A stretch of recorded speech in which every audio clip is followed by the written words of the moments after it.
Hi friends, welcome to my channel. இன்னைக்கு நம்ம என்ன பார்க்க போறோம்னா கொத்தவரக்காய் பொரியல். அதுக்கு நான் ஒரு 1/2 kg கொத்தவரக்காய் எடுத்து கட் பண்ணி வச்சிருக்கேன். and வெள்ளை எள்ளு லைட்டா ஃப்ரை பண்ணி எடுத்துக்கோங்க. இந்த அளவுக்கு கலர் சேஞ்ச் ஆயிருக்கும். ஃபர்ஸ்ட் நம்ம கடாயில ஆயில் விட்டுடலாம். ஆயில் கொஞ்சம் ஹீட் ஆனதுமே நான் 1 ஸ்பூன் உளுத்தம் பருப்பு எடுத்து வச்சிருக்கேன். அதை ஆட் பண்ணிடலாம்.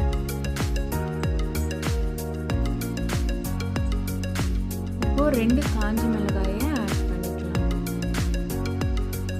அந்த உளுத்தம் பருப்பு நல்லா கலர் சேஞ்ச் ஆனதுமே நம்ம கட் பண்ணி எடுத்து வச்சிருந்த கொத்தவரக்காயை ஆட் பண்ணிக்கலாம்.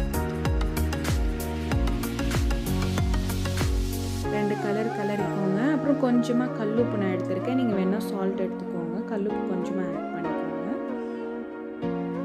ஒரு 2 கப் தண்ணி ஆட் பண்ணிக்கோங்க. அது நல்லா முழுகிற அளவுக்கு தண்ணி ஆட் பண்ணால் போதும். ரொம்ப தண்ணி ஆட் பண்ண வேண்டாம். அவ்வளோதான். அது ஒரு 5 to 10 மினிட்ஸ் நல்லா மூடி வேக வச்சுருங்க. அந்த கொத்தவரக்காய் வேகிறதுக்குள்ளே நம்ம ஒரு சைடில் பூண்டு இடிச்சிக்கலாம். ஒரு 3 பூண்டு பல் எடுத்திருக்கேன் நான். அதை இடிச்சுக்கோங்க. இடித்து ஆட் பண்ணிக்கலாம். பாருங்கள், நல்லா வெந்துருச்சு. ஆட் பண்ணிடுச்சு. அந்த கலர் பாருங்கள், கொத்தவரக்காய் நல்லா பச்சையாக இருந்துச்சு. இப்போ எப்படி கொஞ்சம் மாறி இருக்கு பாருங்கள் கலரு. ஸோ இப்போ நான் வறுத்து எடுத்து வச்சுருந்தது எள்ளும் அண்ட் வறுத்து வச்சுருக்க வேர்க்கடலையும் பொடி பண்ணி எடுத்துக்கலாம். பொடி பண்ணியாச்சு. பாருங்கள், இந்த மாதிரி பொடி பண்ணிக்கோங்க. கொத்தவரக்காய் நல்லா வெந்ததுமே நம்ம அரைச்சி எடுத்து வச்சுருந்த பொடியை ஆட் பண்ணிக்கலாம்.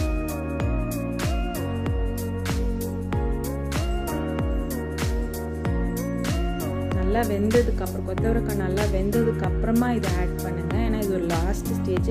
ஜஸ்ட் 2 கலர் கலரிட்டு ஆஃப் பண்ணிட வேண்டியதுதான்.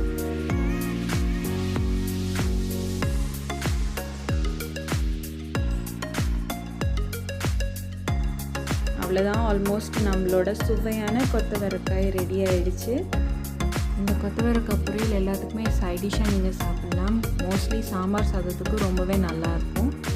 கண்டிப்பாக ட்ரை பண்ணி பாருங்கள். உங்கள் ஃபீட்பேக்கை கமெண்ட் செக்ஷனில் போடுங்க. இந்த டிஷ் உங்களுக்கு பிடிச்சிருந்துச்சுன்னா லைக் பண்ணுங்கள், சப்ஸ்கிரைப் பண்ணுங்கள், பக்கத்தில் இருக்க பெல் பட்டன்